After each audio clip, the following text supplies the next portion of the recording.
Hi everyone, it's Suzanne Wagner. Thank you for joining me. I am doing the numerology and the astrology for today, 5/10/2021. Sorry about the mistake yesterday with the numerology.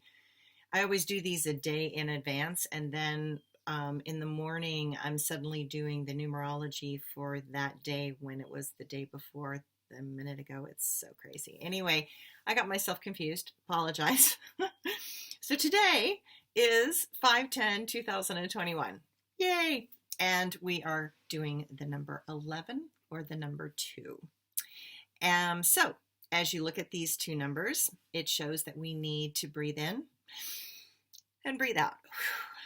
We are all constantly in a state of expansion and contraction. That is the pulse of life. It is the beating of your heart. All life exists because of that pulsing between these two extremes. It sets the tone for this life.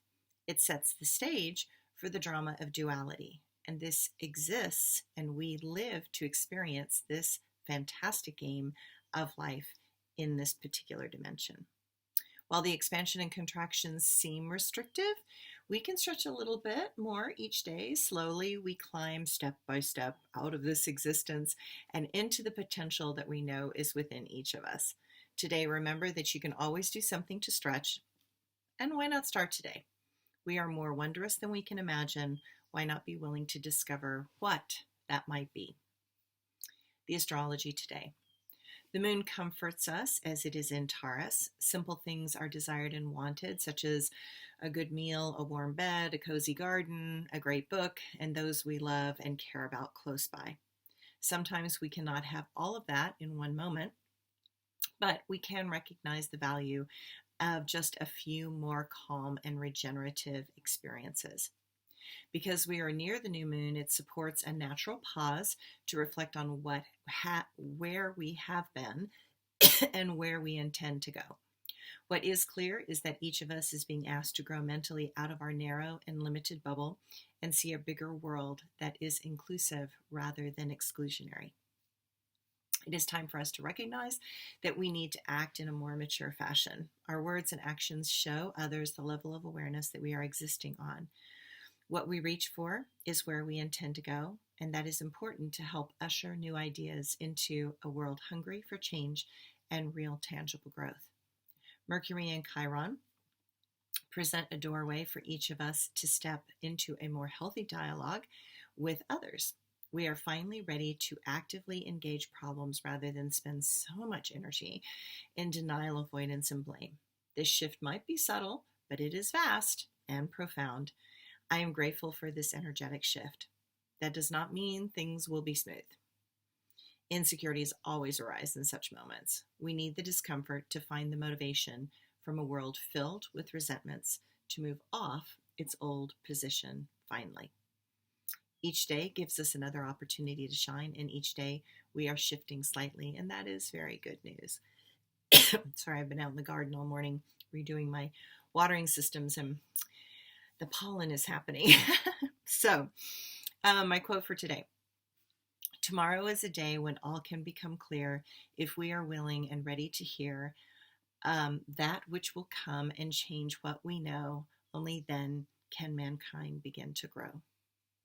And my blog for today. I hope everyone had a really wonderful Mother's Day and had a chance to be with those you love.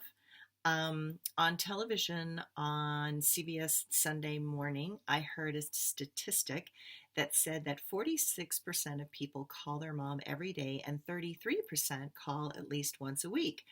That made me so happy because I call my mother every day. At 85, I think it's important that someone talk to her just to check and see that she is okay, especially with this last year in the pandemic. The CBS Sunday Morning also said that the elderly handle the pandemic better than the rest of us as they are more able to navigate solitude because of what they have experienced in their lives and learning how to accept things more easily. I have always felt it was important for me to learn to be in stillness and silence, not anything that I was very good at. When I lived in Berlin, the Berlin Wall was still up and the Cold War was in full force. While being with the dancers was lovely, being at home alone at night was something new and different. I found adjusting to the lifestyle and the flow of Germany challenging. I had no car to escape with, and the weather was bitterly cold in the winter and soggy in the summer. One year I decided to count how many sunny days Berlin had, and the answer was 7. 7 days when the sun came fully out, and that is when you discovered how many people lived in Berlin. The parks were full of sunbathers, and you realized it was a big city. Later on, I did Vipassana meditation retreats to sit in silence for days or weeks on end and meditate and focus on yourself. A very uncomfortable thing to do at that time. That is when I learned that being at peace with yourself is probably one of the most important things ever. I think this pandemic is teaching all of us to be more self-aware and independent. It teaches us how to be more still and notice how our actions impact others positively or negatively. Take the time to care.